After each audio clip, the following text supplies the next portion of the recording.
Item ಯಾವುದೇ ಇರಲಿ try ಮಾಡಿ ಆಚಿ ಚಿಕನ್ ಮಸಾಲಾ. ಇಂದಿನ ಸಾರಿಗೆ ಮುಷ್ಕರಕ್ಕೆ ಹೈಕೋರ್ಟ್ ತಡೆ ನೀಡಿದೆ. ಸಾರಿಗೆ ನೌಕರರ ಮುಷ್ಕರಕ್ಕೆ ಹೈಕೋರ್ಟ್ ಬ್ರೇಕ್ ಹಾಕಿದೆ. ಹೀಗಾಗಿ ಇವತ್ತು ಎಂದಿನಂತೆ ಕೆಎಸ್ಆರ್ಟಿಸಿ ಬಸ್ಗಳು ಸಂಚಾರವನ್ನ ಮಾಡುತ್ತವೆ. ಇವತ್ತಿನಿಂದ ಅನಿರ್ದಿಷ್ಟಾವಧಿ ಸಾರಿಗೆ ಮುಷ್ಕರಕ್ಕೆ ನೌಕರರು ಕರೆಯನ್ನ ನೀಡಿದ್ರು. ಆದರೆ ಇಂದಿನ ಸಾರಿಗೆ ಮುಷ್ಕರಕ್ಕೆ ಹೈಕೋರ್ಟ್ ತಡೆ ನೀಡಿದೆ. ಸಾರಿಗೆ ನೌಕರರ ಮುಷ್ಕರಕ್ಕೆ ಹೈಕೋರ್ಟ್ ಬ್ರೇಕ್ ಹಾಕಿದೆ. ಹೀಗಾಗಿ ಪ್ರಯಾಣಿಕರಿಗೆ ಸಾಕಷ್ಟು ಗೊಂದಲ ಇತ್ತು, ಇವತ್ತು ಬಸ್ಗಳು ಓಡಾಡುತ್ತಾ ಇಲ್ವಾ ಅಂತ. ಬಟ್ ಯಾವುದೇ ಸಮಸ್ಯೆ ಇಲ್ಲ, ಎಂದಿನಂತೆ ಇವತ್ತು ಕೂಡ ಎಲ್ಲ ಕೆಎಸ್ಆರ್ಟಿಸಿ, ಬಿಎಂಟಿಸಿ ಹಾಗೆ 4 ನಿಗಮಗಳ ಬಸ್ ಸಂಚಾರದಲ್ಲಿ ಯಾವುದೇ ರೀತಿ ಸಮಸ್ಯೆ ಇರೋದಿಲ್ಲ. ನ್ಯಾಯಮೂರ್ತಿ ಸೂರಜ್ ಗೋವಿಂದರಾಜ್ ಹಾಗೆ ಮನ್ಮಥರಾವ್ ಅವರಿದ್ದ ಪೀಠದಿಂದ ಈ ಒಂದು ಮಹತ್ವದ ಆದೇಶ ಬಂದಿದೆ. ಕೋರ್ಟ್ ಆದೇಶವನ್ನ ಗೌರವಿಸಿ ಮುಷ್ಕರವನ್ನ ವಾಪಸ್ ಪಡೆಯಲಾಗಿದೆ. ಒಂದಿಷ್ಟು ಬೇಡಿಕೆಗಳಿದ್ವು. ಕಳೆದ ಬಾರಿಯೂ ಕೂಡ ನೌಕರರು ಮುಷ್ಕರವನ್ನ ಮಾಡಿದ್ರು.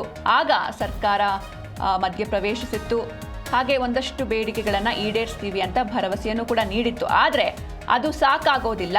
ನಾವು ಏನೆಲ್ಲ ಕೇಳಿದ್ದೀವೋ, ಏನೆಲ್ಲ ನಮ್ಮ ಬೇಡಿಕೆಗಳಿವೆ, ಡಿಮ್ಯಾಂಡ್ಸ್ ಇದೆ, ಅದನ್ನು ಕಂಪ್ಲೀಟ್ ಆಗಿ ನೀವು ಈಡೇರಿಸಲೇಬೇಕು. ಅಲ್ಲಿವರೆಗೂ ನಾವು ಅನಿರ್ದಿಷ್ಟಾವಧಿಯಾಗಿ ಮುಷ್ಕರವನ್ನ ಮಾಡ್ತೇವೆ ಅಂತ ನೌಕರರು ಹೇಳಿದ್ರು. ಆದರೆ ಹೈಕೋರ್ಟ್ ಇದಕ್ಕೆ ನಿರ್ಬಂಧವನ್ನ ಹೇರಿದೆ.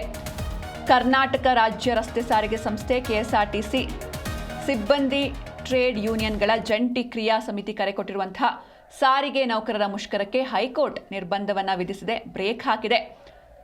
ಮುಷ್ಕರವನ್ನ ಆಕ್ಷೇಪಿಸಿ ನಗರದ ಮನೆ ಕೆಲಸಗಾರ್ತಿ ಸಿ ವೇದಾವತಿ ಹಾಗೂ ಕಟ್ಟಡ ಕಾರ್ಮಿಕ ಎಚ್.ವಿ. ಶ್ರೀಧರ್ ಸಲ್ಲಿಸಿರುವ ಸಾರ್ವಜನಿಕ ಹಿತಾಸಕ್ತಿ ಅರ್ಜಿಯನ್ನ ನ್ಯಾಯಮೂರ್ತಿ ಸೂರಜ್ ಗೋವಿಂದರಾಜ್ ನೇತೃತ್ವದ ರಜಾಕಾಲದ ವಿಭಾಗೀಯ ನ್ಯಾಯಪೀಠ ನಿನ್ನೆ ವಿಚಾರಣೆ ನಡೆಸಿ ಒಂದು ಆದೇಶವನ್ನ ನೀಡಿದೆ. ವಿಚಾರಣೆ ವೇಳೆ ಅರ್ಜಿದಾರರ ಪರ ಪದಾಂಕಿತ ಹಿರಿಯ ವಕೀಲ ವಿಕ್ರಮ್ ಅವರು ಕೂಡಲೇ ಮುಷ್ಕರವನ್ನ ಹಿಂಪಡಿಬೇಕು ಅಂತ ಜಂಟಿ ಕ್ರಿಯಾ ಸಮಿತಿಗೆ ನಿರ್ದೇಶಿಸಬೇಕು ಅಂತ ನ್ಯಾಯಪೀಠಕ್ಕೆ ಮನವಿಯನ್ನ ಮಾಡಿದ್ರು.